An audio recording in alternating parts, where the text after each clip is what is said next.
Good morning, Turks and Caicos. Welcome to First Edition. You won't believe who I have as my guest. I'm going to tell you, he is a minister of government. He is a Turks and Caicos Islander. And guess what? He was a former co-host of First Edition. Please help me say good morning to the Minister of Tourism, the Honorable Shivago Jermaine Jolly. Morning, Honorable Jolly. Good morning, Cheryl. That was a very stellar introduction. If I may, I'll make one correction. I wouldn't say former co-host. I'm just on a short leave, while I like explore that. other duties. I like but that. yeah, still a co-host of First Edition, right? Yeah. So how's it been going? Things have been going well. I remain feeling blessed and humbled to have the opportunity to serve my country. I think I did a post recently where I said I just came off of the best year of my life, to have the greatest job in the greatest country and serve the greatest people in the world. I think I couldn't ask for more. That sounds awesome. Yeah. So let's get started, because we know with you, we could go till midday. I thought we were doing at least 2 hours today. All right, so let's start light. We continue to win global tourism awards, yet public frustration persists. Are awards masking underlying structural problems? I think in any situation, awards can give you the false perception that you're doing everything you can, but we do have to take into consideration that those awards are well earned. There's no question that the product we present in terms of just optics, the sand, the sea, the sun, is unmatched, not just in the region, but around the world. So we're always deserving of the best beach and the best everything award. But in terms of what we can do, there's always more we can do when it comes to marketing and promoting the product. We've seen so much of our colleagues in the region invest more in tourism and understanding how big of a market it is. It's 80 billion. Just in our region, it's an $80 billion market. So much more of our colleagues in the Caribbean are trying to get more of that. So we can't rest on our laurels. We have to always be aggressive in terms of marketing, promotion, and developing not just our tourism market, but our sustainable tourism market. And our island certainly had its share of accolades last year. Absolutely. I think overall we racked up anywhere between 15 to 20 awards. I have to double check, but it seemed like every day we were getting emails saying we're top 5 this, top 10 that, number 1 this.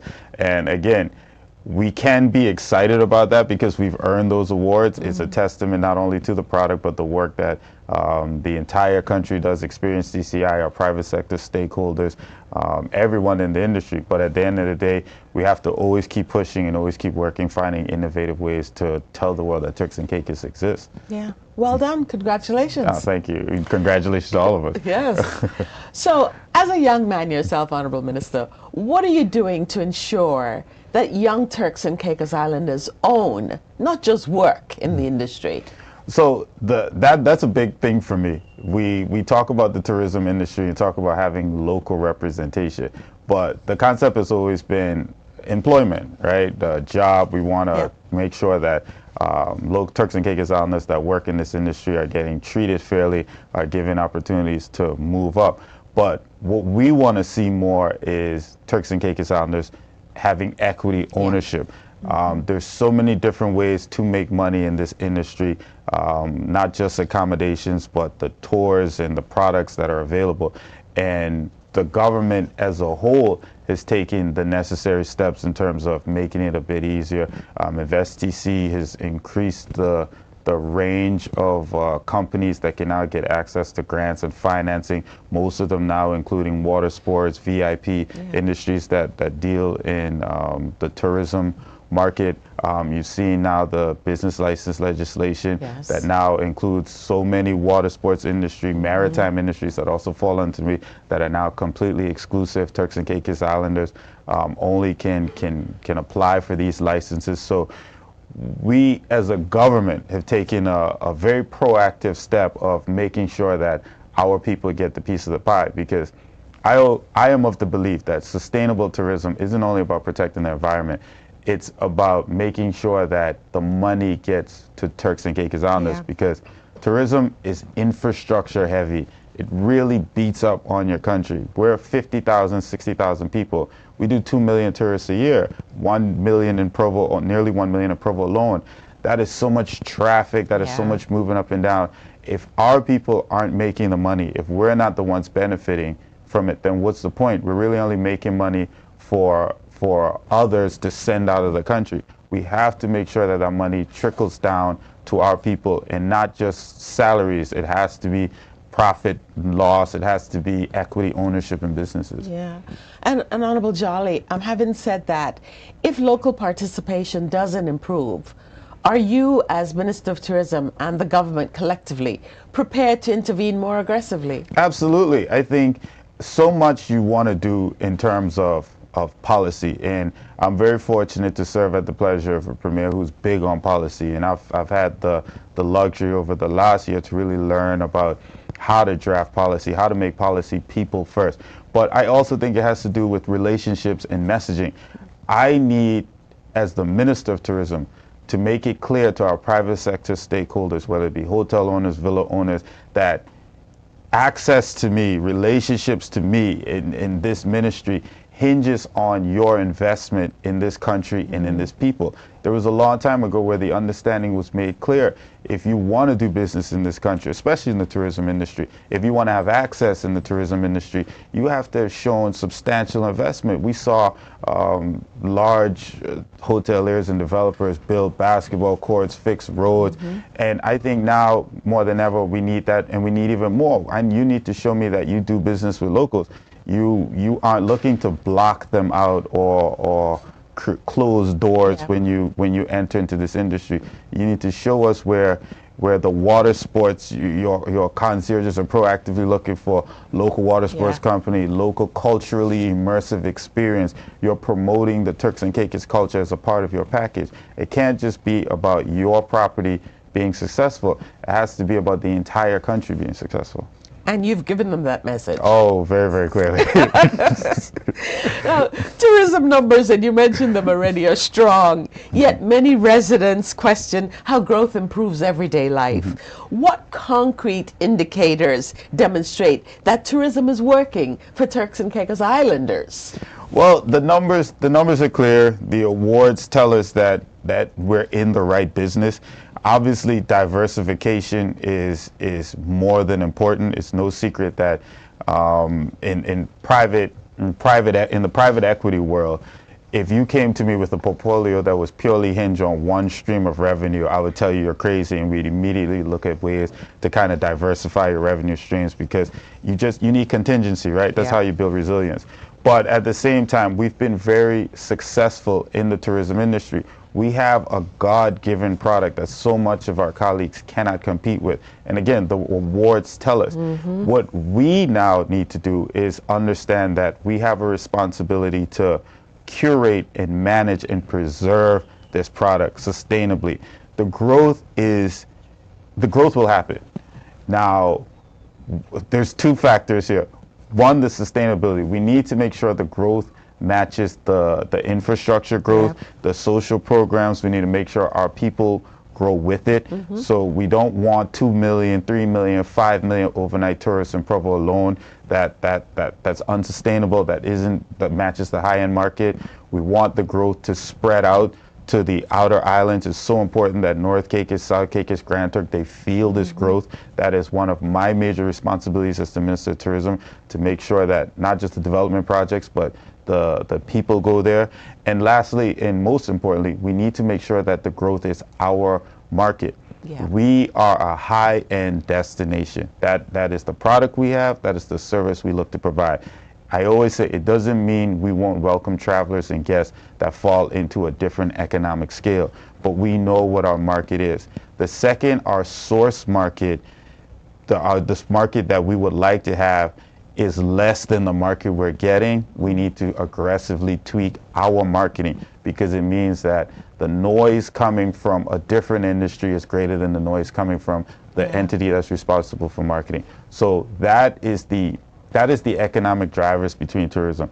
We are growing. We're consistently growing. We've seen numbers dip in the U.S. market over the second and third quarter, but our numbers in the Canadian market increased. So for whatever reason, we're always able to balance this growth.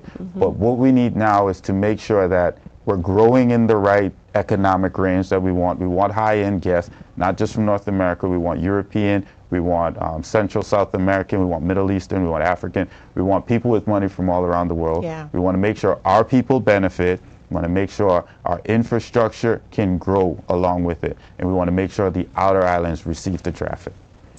And you know, I'm so glad and so proud of you that you mentioned all the family islands, because if no one else knows that I was going to ask about Grand Turk, it's you. You took longer than I thought, to be honest. So what's happening for Grand Turk? So to be honest, Grand Turk has consistently led our tourist numbers for what, the last 10, 20 years, ever since the establishment of the cruise terminal. I think this year, this calendar year, we surpassed the previous numbers before. I think the financial year, we saw a small dip in terms of traffic. That's because of the establishment of other routes and partnerships along with Carnival and their partners. But Grand Turk is doing so well in terms of cruise tourism. Same issue or same discussion that we are having in Provo, we need to have in Grand Turk, and we need to have the other islands. It's important that the local economy feels that money. If we're doing 1.2, 1.3 million tourists a year, me as a minister, this ministry, the experienced DCI and the Tourism Authority, we have a responsibility to make sure every dollar that comes off of that ship goes into local community. I always say it, when people visit our islands and our country, they need to go back as broke as possible. We need every dollar out of your pocket. So we have to continually invest in the ideas. We have to be open-minded when locals come to us with proposals and ideas for locally immersive, culturally immersive experiences, because the capital isn't always available. So it needs to be a symbiotic relationship between the Tourism Authority and Invest, TCI, and these financial institutions. It'd be great if we lived in a perfect world where we had this relationship with the local banks and the local financial institutions, and they understand how important it is for our economy that we pump capital in it. But again, that's another relationship that needs to be tweaked, where they need to understand that you've been benefiting from this country for so long, you need to start investing. So I'm not going to jump into someone else's realm, but I think they need to know as well that we need more from them. But right now, it is our responsibility. We'll continue to do it. So we're having discussions with the local community constantly, where even on the maritime side, like I recently was there on Governor's Beach and had a great conversation with some of the jet ski operators, all young guys, all very enthusiastic, and they made it clear what their needs were for them to be successful. They need access to a dock, they need to be able to load and offload and unload. So we're cognizant of the needs, and we're constantly taking steps to invest. Like I'm on it. That's great. If you're just joining us, listeners, viewers, this is First Edition, and we have the Minister of Tourism, the Honorable Shivago Jolly, here with us. Now, Honorable Jolly, I'm going to switch a little bit. We saw video clips and photos of you in Cote d'Ivoire recently. So how does outreach to non-traditional markets, including Africa, suggest a diversification strategy? And is there a risk of expanding beyond traditional source markets? Yeah, so I mean, when you're diversifying your market or diversifying your revenue, there's always risk. You have to be very strategic when you're marketing. You need to know who you're marketing to. You need to know the effectiveness of your marketing, whether you're just wasting money. You don't want to throw a net out there and you just catch whatever you can catch. Exactly. You have to be strategic. So again, we're a high-end destination. Our goal is always to talk to the wealthiest of a specific group or demographic or country. And that's my responsibility. That's my goal. We've seen how volatile the U.S. market can be, but it has been a huge source market for us. We don't want to stop welcoming U.S. traffic, but we cannot hinge our livelihood on that one market. Any slight change, and all of a sudden we're scrambling like the rest of the Caribbean, looking for an alternative source market. We've seen our partners shift their focus. We've seen countries like Barbados and Jamaica heavily invest, even the Bahamas, heavily invest in Canada now, opening more remote offices, spending more on marketing. We see countries like Barbados aggressively go over to Europe, trying to establish more routes and doing marketing programs across Germany and the UK. The message is clear. You have to spread out. So the list doesn't just include Africa. We want to be more in Canada. We want to be in Central and South America. We want to be in Europe. We want to be in the Emirates, the UAE. We want to be in Africa. We want to speak to the wealthiest people in every country. And we want them to know that Turks and Caicos is the place for you to visit. We have everything you need. I have never, since I've been in this capacity, or since my existence, questioned the product. Yeah. The only issue is, do they know we exist? Yeah. And how do they know we exist? We don't want them to only know we exist for popping bottles and in our nightlife. We want them to know we exist because the people are warm and welcoming. The beaches are beautiful. The cultural sites, the caves in Middle Caicos, the seawall in Grand Turk, South Caicos, my home, the fishing industry. So my job is to go everywhere and speak to everyone in that range. So when we go to Africa, we're talking to people that we know can afford to come here. Yeah. For example, that's a high-end festival, the festival in Cote d'Ivoire, where the cheapest ticket range between $1,000 and $1,500. You know, people pulling up in the G-wagons and the Range Rovers and parking on stage, and you know, the performers at that, they perform for $1 million for one show. So we know who we're speaking to, and that's the beauty of even the whole reason why the DMO was created, to use the data and the statistics to market.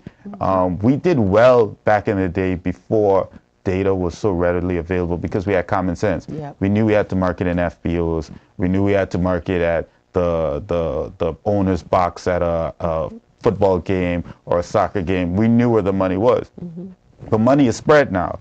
Money is all over the place. Yes. People make money from social media. They make money from training. Like, you have no idea who's rich anymore.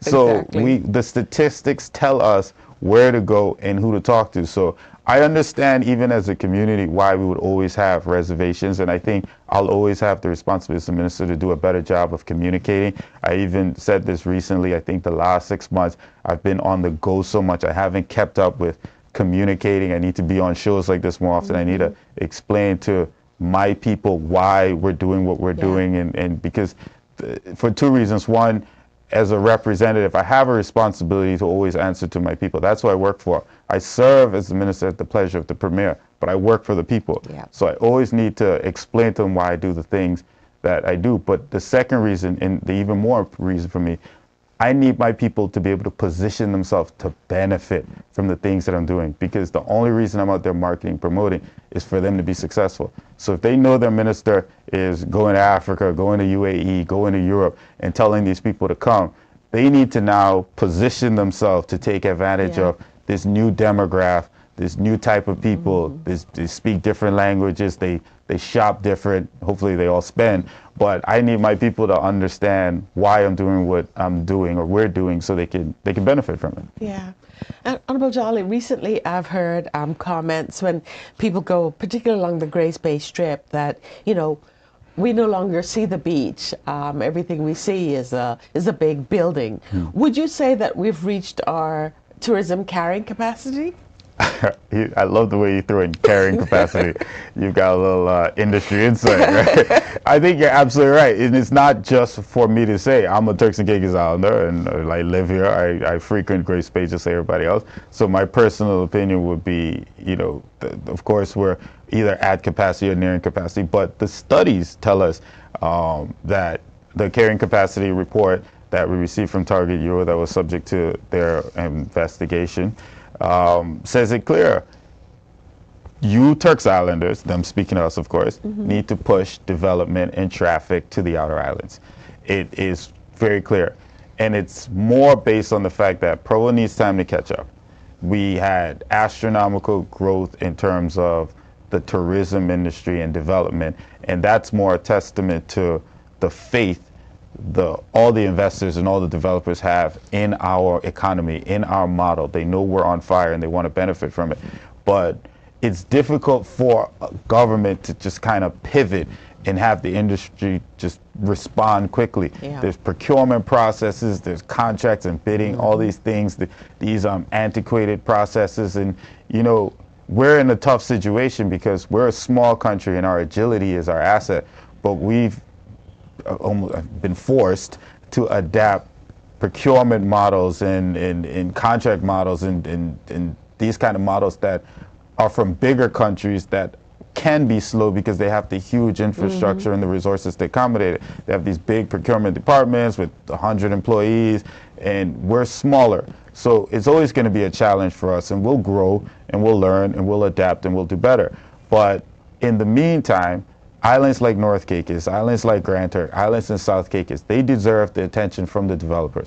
They deserve projects. They deserve their niche identity and market. And it doesn't need to be the 1,000-room development. It can be the sustainable, low-impact, high-end kind of development that suits each individual island. But this is the perfect time now for us to continue to pivot and push projects that way while we as a country get to catch up not only with infrastructure, but the employment sector as well. We need more Turks and Caicos Islanders to be trained and get experience so they could take on some of these management availability. We need more Turks and Caicos Islanders to find time to access capital and build up their business so we can take advantage. But it's 100% sure that at the moment Provo is at capacity. Absolutely. Yeah.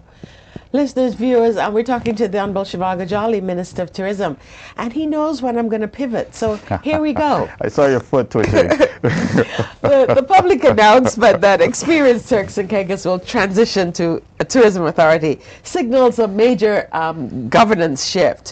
What problem is this reform specifically designed to correct or solve? So it's mainly a structural reshift. So I've read a lot of what's out there, and again, I take full responsibility for this, Minister. If you don't communicate for yourself, people communicate on your behalf. So that's one of the main reasons why I'm here. Absolutely. So it's always good when you can provide a bit of clarity. So again, those things never bother me. It just reminds you of what your responsibility is. So it's definitely more of an internal functional restructure. It's still a DMO.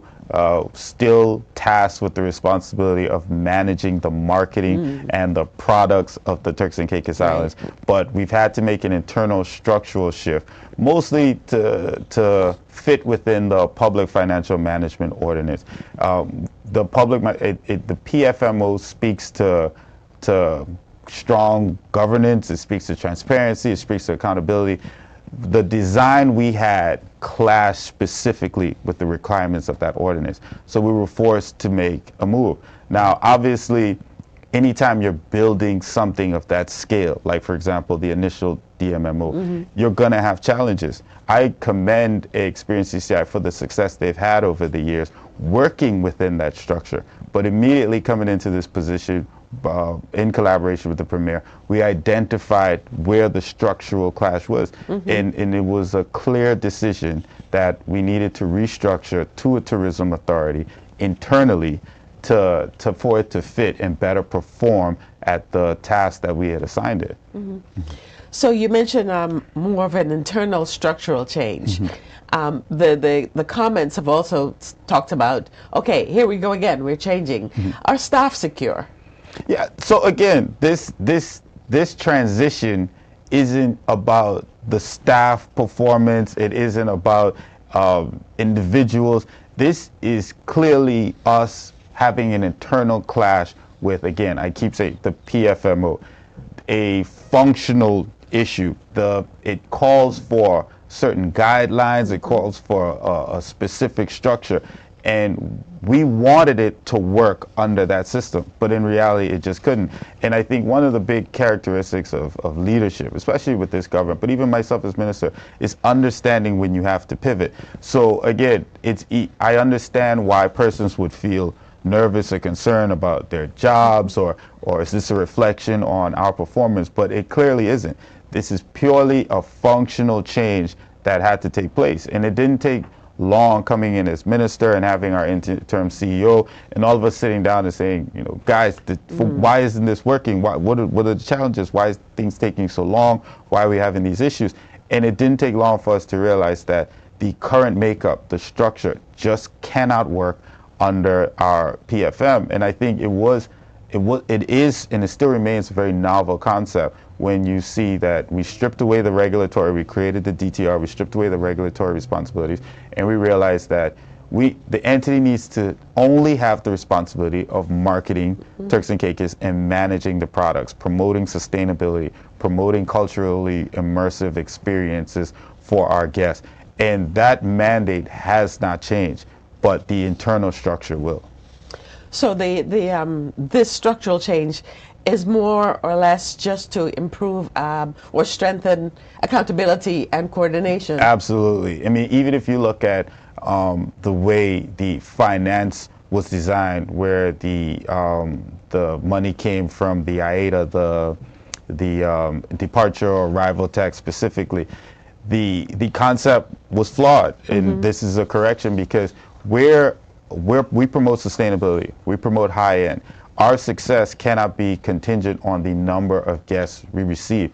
We're never going to be 3 million, 5 million guests a year, because that's not what we want. The investment in tourism should surely be based on the goals that we want to achieve. It should have nothing to do with the number of people that actually visit, because we may want to still have 1 million guests next year. We just want to have guests that spend more money. We're quality over quantity. We're value over volume.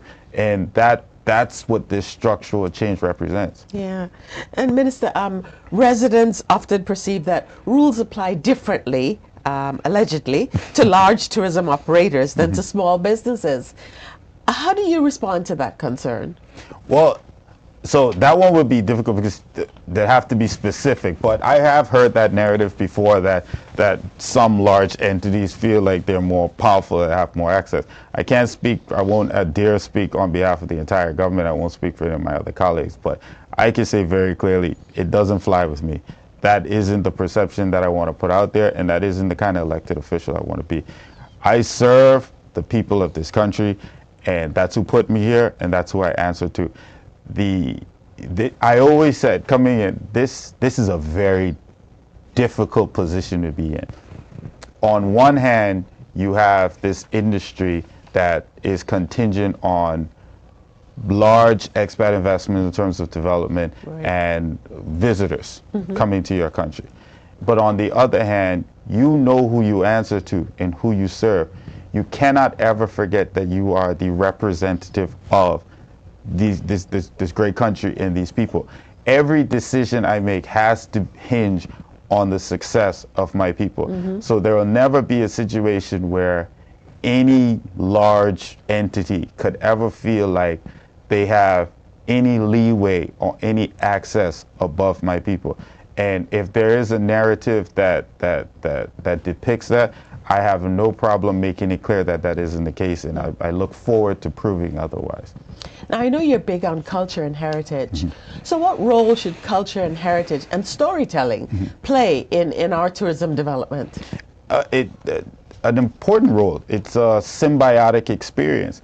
The entire responsibility of product development within the DMMO, that is the M, management, product development, is to provide culturally immersive experience, locally cultural immersive experience, and not to provide them as in the government has the responsibility for creating these. The government has the responsibility of creating avenues for private sector businesses, locals that want to get in there, create the opportunities, pair them with the resorts, and make sure that they're getting a fair chance in terms of reaching every tourist that comes there and offering this, because there is no future success in our tourism model if culture isn't a part of it.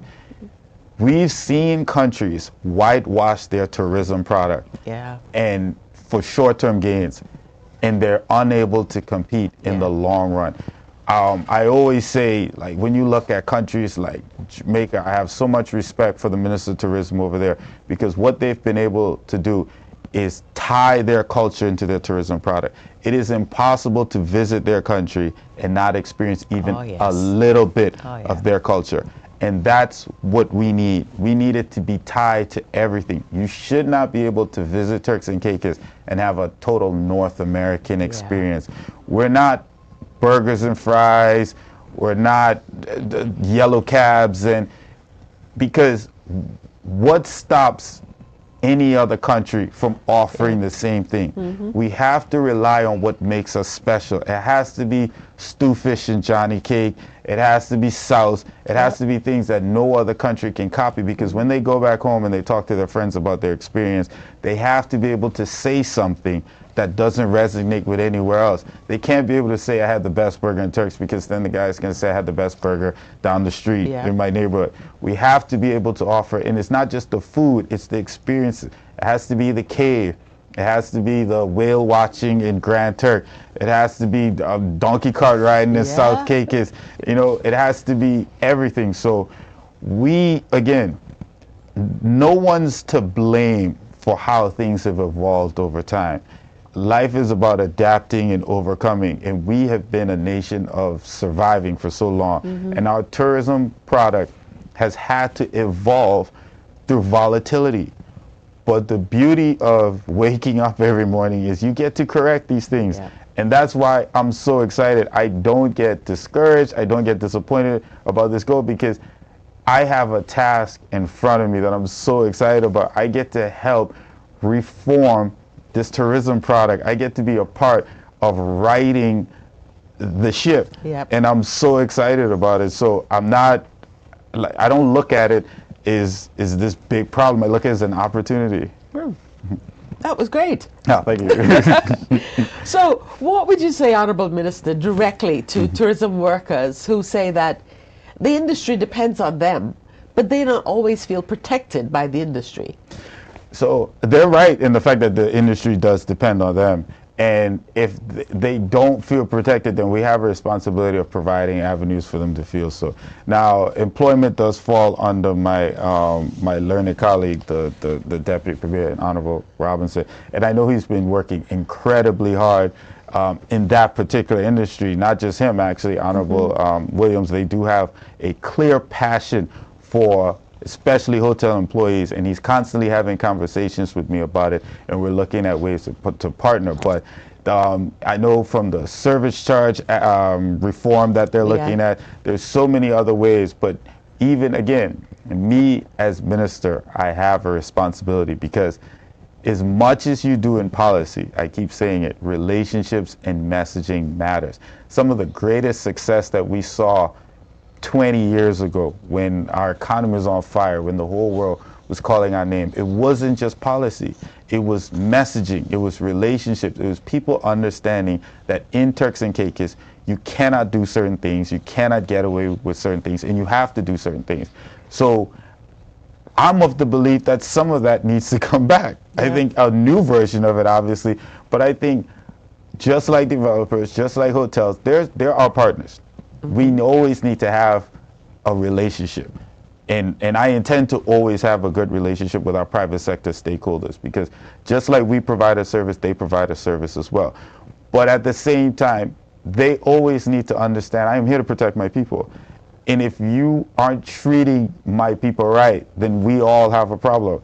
And that needs to be the clear message at all times. Yes, we have to put policy in place to make sure that they have legal backing to take certain measures. There's legal reasons why there are implications for mistreating. But there needs to be clear messaging. There needs to be an understanding. Just like in every other cultures, you go to Japan, you go to Dubai, you go to UAE, there are certain expectations. It doesn't even have to be law. You know when you come here, this is how things work. And we need to continue to establish that. We need to continue to support each other as Turks and Caicos Islanders. The government supporting the people, and the people supporting the government, and understand that we have each other's back. Because I say it all the time, there will never be a free and independent Turks and Caicos until we learn to work together. Our enemies, quote unquote, has gained substantial success on the fact that we infight. They take advantage of the fact that we're constantly going against each other, and they run circles around us, and they laugh at us and say, oh, don't worry about that. Whatever issue it is today, they'll have another one tomorrow. They're going to fight each other. And the second we stop looking at each other's enemies and we start working together for the greater good of this country, they cannot match us. They're not smarter, they're not better, they're not hardworking, they're not better than us. But they benefit because we direct our energy at each other as opposed to directing at them, or even directing at growing this great country we have the blessing to live in. And I refuse to look at another Turks and Caicos Islander as an enemy. I will constantly look at everyone as an opportunity for camaraderie and partnership, and that's going to be my attitude moving forward. Amen, Minister. Sound like you've been listening to your dad lately. You were preaching a while ago. My parents did an excellent job of beating this stuff until we had a young age. So before I ask my next question, you have portfolio responsibility for the DCR, right? Yes, I do. Okay. So there's always a complaint about beach access. How does government ensure that beaches and natural assets remain accessible to residents as tourism expands? So beach access is all public property. As a Turks and Caicos Islander, even a visitor to this island, you should always have the right to access a public beach access. In fact, no later than today's Tuesday, last week Monday, I was on a drive with several other colleagues just looking at beach accesses. And I'll tell you why in a second, give you a little industry insight. But compliance has always been an issue for us. You need a substantial amount of resources to police people. If you give people the room to do something, they'll do it. Especially in our country where people sometimes think laws are suggestion as opposed to what you have to adhere to. So we've seen people put chains across beach accesses, knowing fully well that's a public beach access. So we have to first say something. If you see it, you have to say something. Contact your minister, contact DCR, contact your representative, say something. The standard has become run to Facebook or run to social media. Again, I'll never say I have a problem with it as long as the message gets to the right people. That is your right. I'll never argue with free speech. I think there are more effective ways, but I don't judge. But make sure that the proper authorities are informed so we can do the right thing. But my idea of beach access, especially as the minister, not only for DCR, but I have the luxury of being the minister of tourism as well. These beach access need to be assets that empower Turks and Caicos Islanders. Along that gray space stretch, along beachfront property, the idea that Turks and Caicos Islanders are going to get any kind of commercial real estate or beachfront property or even be able to rent commercial real estate is almost impossible. The price has gone through the roof, and the idea if you're an upstart, where are you going to get the opportunity? The business model that we've seen effective, the two vendor markets, the one between Ocean Club and Club Med, and even the one across from beaches, that was the right model. My goal, especially coming into this new financial year, is we want to replicate that. We want to identify beach access, and we want to enhance and develop, not major, not sky rises. We want to develop it within the ecosystem, but we also want to create opportunities for Turks and Caicos Islanders. If you're a vendor or a craft vendor, if you're a local chef, if you're any person that deals in the tourism industry as a Turks and Caicos Islander, you need access to real estate with traffic. It is our responsibility to create that opportunity, and that's what I want to see. More small vendor markets, and you scale it based on the size of the beach access, obviously, and create those opportunities. And that's something that we're working for in coming into this new budget. We're going to test it out with a few, and hopefully they're successful, and we're going to look at all around the island, not just the beach access and beaches in Grace Bay. We want to look at Blue Hills and Five Keys, and then we take the show on the road, North Caicos, Grand Turk. We want to create opportunities because there is no availability of land. There is no commercial real estate for us. So we have to be thinking about our people constantly. And I think that is a great way to leverage an asset, a controversial asset, because it's beach access is always an asset, and turn it into a good thing. It's not a problem, it's an opportunity. So since we're on the topic of environment, are environmental protections being enforced consistently, or does enforcement vary depending on project size or investor input? You're talking about development projects? No, I think especially from the DCR side, I am of the belief that our team does a very good job in terms of following up. Now you have to remember, these application process require you to do environmental studies and all of these beforehand. So it always falls into a matter of compliance. The government process is clear in terms of protecting the environment. But I think our team do an excellent job of inspecting these sites and going out there and working hand in hand with developers, right? It doesn't have to be an antagonistic product. Right. Do we need to do more in terms of providing resources? Always. I think the government, I think we need to grow substantially as a government on the enforcement side. From DCR, immigration police, we need more. So, in fact, I am of the belief as the Minister for Maritime and DCR, I want to see more locals in these enforcement positions, because there'll continue to be struggles in recruitment there, because in the private sector, it's a very financially rewarding industry. A lot of these guys can make money being boat captains, jet ski operators, or even doing their own thing. So we need to see more young persons interested in the environment from an enforcement side.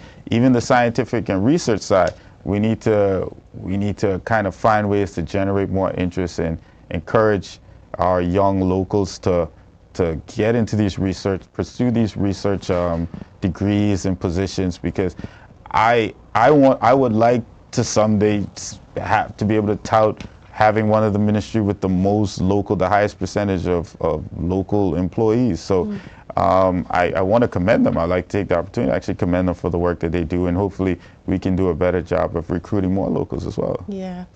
Honorable Minister, all morning you've been talking about working for the people and ensuring that they get what they rightly deserve. So what's the most difficult or unpopular decision you anticipate having to make or have already made to protect the long-term national interests of the TCI when it comes to tourism growth and benefits to the local population?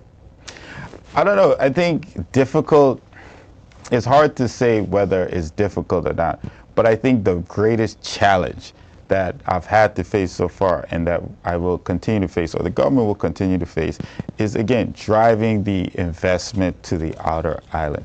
That is the #1 priority for me as a minister. It keeps me up most nights. Everything else, again, marketing, promoting this country, the product speaks for itself, but really and truly pushing the investment to Grand Turk, to North and Middle Cape, and it's tough because we've had Turks Islanders that have taken on the huge challenge of getting ahead, making significant investment, building hotels, building businesses, tourism-based business on the islands in hopes of what's to come, because they know how promising our tourism economy is.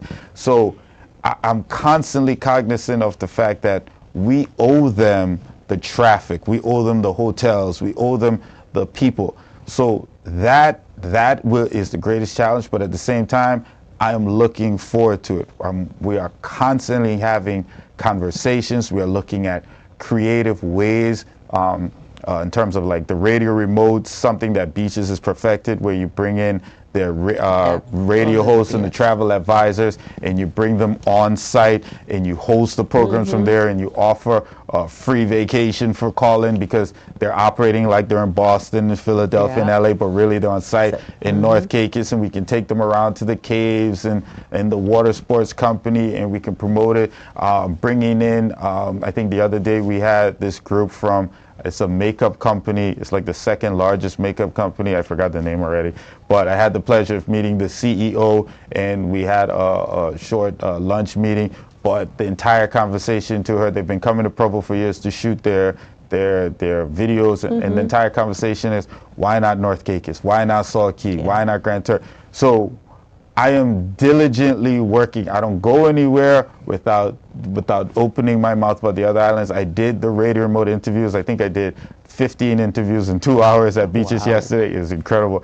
And every other word out of my mouth was, when you come to Turks and Caicos and you visited Provo, you haven't seen Turks and Caicos. One of the most unique things about us is that you can visit us 8 times and have 8 different experiences, because we have 40 islands and keys, 8 of which are inhabited, and each one of them are different. I love to make the joke, As an island boy, you could drop me in any one of these islands blindfolded, and in 10 seconds I could tell you where I am, based on the smell, the accent of the people, the sounds, because we're all different, and that's what we offer to our guests. So that is the greatest challenge for me. That is what I'm working on so diligently. When you don't hear from me and you wonder why, that is because I'm a workaholic. You know this. I don't believe in taking breaks. Once I identify a task, I'm not going to stop. So I'm highly focused on executing that task, and something's coming. Things are coming. So, Minister, when your tenure is assessed years from now, what must be fundamentally different for us to say tourism really worked for us, for Turks and Caicos Islanders? Okay, 3 things. First, there will be year-round tourism. There will be no shoulder season, because we would have used sustainability to understand how we can have consistent numbers year-round. Okay. We will market to various countries and various demographics. So during a certain season, we will have more North American tourists. During a certain season, we'll have more Central and South American. During a certain season, we'll have more European, we'll have more UAE, because we would have used the numbers and the statistics to develop routes and market and advertise where we can bridge the seasonal gap. The second thing, sustainability. Our environment will become part of the product that we offer, and our people will be the beneficiaries there. The pillars of sustainability are clear. The 2 most important ones to me are the environment and the people. If your environment is being destroyed and your people aren't benefiting, why the heck would you get into this business? And the third thing and the last thing, we will see traffic in every island of the Turks and Caicos. North Caicos will have the right amount of busyness. South Caicos will have the right amount of business. Salt Key, Grand Turk will have the right amount of traffic based on these carrying capacity resorts. That is my goal. That is what the 3 major things I want to achieve during my tenure, specifically from the tourism industry. Let me ask you this, Honorable Jolly. I know you have no responsibility for aviation, but there are matters of aviation that fall flat in your lap. When you come back from a trip or having represented Turks and Caicos, when you arrive at the Howard Hamilton International Airport, how do you feel? You're trying to set me up. So now, I'm glad you asked me that question today, because if you asked me that question today, I would say excited and enthusiastic, because I know what's coming.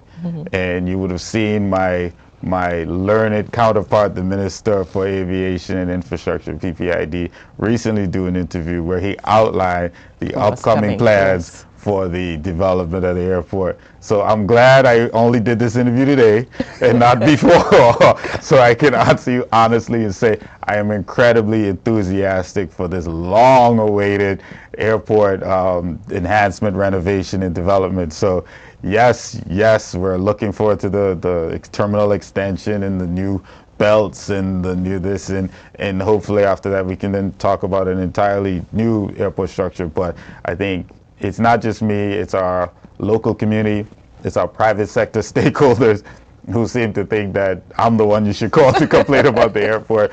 But listen, nothing is easy. Again, I talked about how we're a small country with a big country procurement process and tendering process. I truly hope someday as a government, as a country, we can really look at a system that really suits us, that is designed specifically for us. I do believe in transparency and accountability. I will always be one for good governance, but I'm also a people first guy, and I quote cousin Courtney Mizik, you know, the thing about laws are funny. If the laws don't work for the people, change the laws. So if we're constantly fighting against this, and we're getting better at it, we're learning, we're adapting, but I do hope someday to have a process that suits us specifically. But I am very enthusiastic about the work that's out to come. There's no better person to execute than my good cousin, the Honorable Musgrove. And you know, if he says it's going to get done, it's going to get done. Yeah. So, Honorable Minister, what would success look like at the end of this reform, the internal structural reform, everything in tourism, 5 years from now, both institutionally and economically? So again, success, I think there has been successes so far. I think it'd just be a smoother process. It'd be a circular process without so many kinks. I think especially when it comes to financial management, we won't have all these hiccups in terms of the funding and the expenditures and how the process works. But really and truly, I want people to understand now, so they can understand the answer to this question for this project, is what the sole responsibility of any DMMO is. It is to market and manage the destination. So management is clear: product development, making sure that your product is sustainable, locally immersive, that your guests are experiencing things that are only authentic to your country, and making sure your people are benefited. So you can now move management out of the way. But marketing, we have to market this destination. Everyone out there is competing for the same tourism dollars now. It's not like 20 years ago when other countries thought they could focus on like local ways of making money. Everyone realized that big countries like Japan and China and the UK now are trying to do more in tourism. Even New York had tourism because it was big and cool, but now they're marketing, they're promoting, they're spending because they realize other countries are doing it too. So we have to spend in our market. We have to constantly remind high-end travelers that we are here and we match their spending. And that's what we're going to do. We're going to aggressively market Turks and Caicos. We're going to spend what we need to spend to market and promote Turks and Caicos. I've been given the utmost faith by the Premier, who's also Minister of Finance, that I have his support, and he stands with me, and he's given me this mandate. He's going to give me everything I need to achieve and make this thing successful, and I'm looking forward to it. So at the end of this, we would see a much more polished, a much more effective version of what we have. Yeah. You know, you put a fast one on me earlier. It slipped me. When you mentioned countries setting up all these remote offices, Turks and Caicos at one time even had physical offices outside of the Turks and Caicos Islands. So is that a strategy Turks and Caicos is looking at again? Is this a formal application? Sure. It could be. Yes, of course. Like, there is nothing we're not looking at. Tourism is how we make our money. We cannot sit back and say, no, we're not going to do this. No, we are going to look at everything when it comes to marketing and promoting this destination. And again, I've been on this show before, and I've told people that I like ideas. I like having discussions about them. I like engaging. It doesn't mean we're going to do everything. It doesn't mean we're going to make that choice. We're going to follow up with it. But it stimulates the mind. It gets you thinking. My best ideas have come when someone suggested something that I didn't agree with, but it made me think about something else. Yeah. So, of course, we're looking at the establishment of offices. We work with marketing companies all around the world to promote us as a destination and to find the marketing strategies that work with us. But at the same time, where is the Turks and Caicos Islander with the industry knowledge that can work closely with our marketing agents and vet their proposals and say, this speaks to our brand. This isn't just a blanketed approach to marketing. This is more identifying with us, because that same company has several other clients, maybe even other Caribbean countries. Some of them have never even visited your country. You know, they put together an online perspectives, a profile of who you are, and they market you based on that. But you need someone there to say, that's not what we want, that I speak on behalf of the Ministry of Tourism or the Tourism Authority. So, of course, we're open-minded to that stuff. Again, am I saying that we're committing to it? No. Not at the moment, but we're open, absolutely. So here's my last question for you. Beyond significant arrivals and awards, how should we objectively judge you as Minister of Tourism? That's an excellent question. I like to quote my my ministerial colleague, Honorable Saunders. He always say, judge me by my resume, right? But unfortunately, I've only been here a year, so there hasn't been there isn't a substantial resume. What I will say is, listen to the promises I make. Listen to the things I'm saying and judge me on my ability to execute. I don't flip-flop. These are the things I want to accomplish. And if by the end of my tenure I haven't accomplished them, it's an easy decision to make. Give the other guy a chance. but I am going to tell you what the plan is, and I promise my country that I'm going to do a better job of communicating what the plan is, but I'm going to tell you what the plan is, not only for the government, but individually as a minister responsible for tourism, as long as I enjoy the position of Minister of Tourism. And you judge me by my ability to execute. You asked me what the 3 goals were during this tenure. I told you what some of the goals we want to achieve as a tourism authority, and it's on record. So when it's all said and done, if I haven't been able to execute, then it's a very easy decision to make. Yeah. Listeners, viewers, we've been talking to the Minister of Tourism.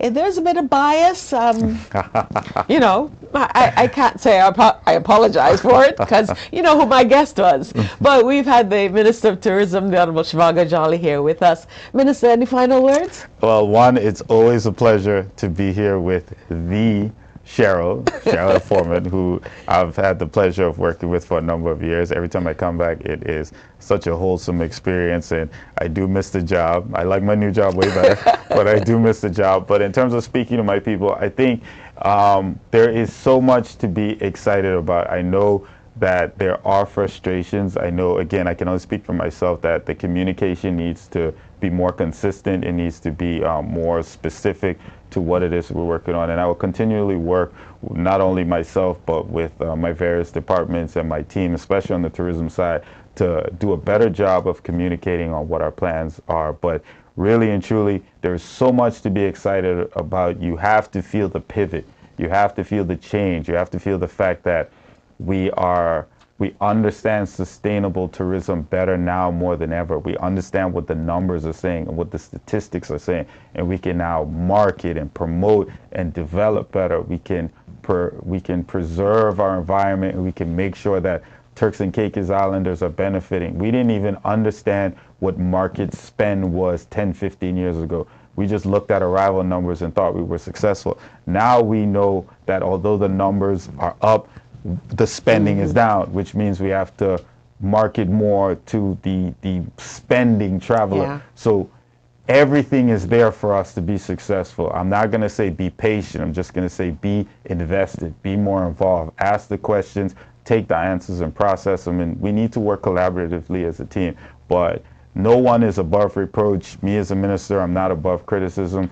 I hear the things. I don't take anything personally. I take whatever I can from it to help enhance what I can do. But one of the things that I've been hearing more than anything else is the communication. And I do plan to work on that more, again, as a collective team. So I'm always glad for opportunities where I can come on programs like First Edition and talk directly to people. It's hard to do it by cell phone and text messages and WhatsApp, but I'm going to try to do more media in terms of local media and communicate.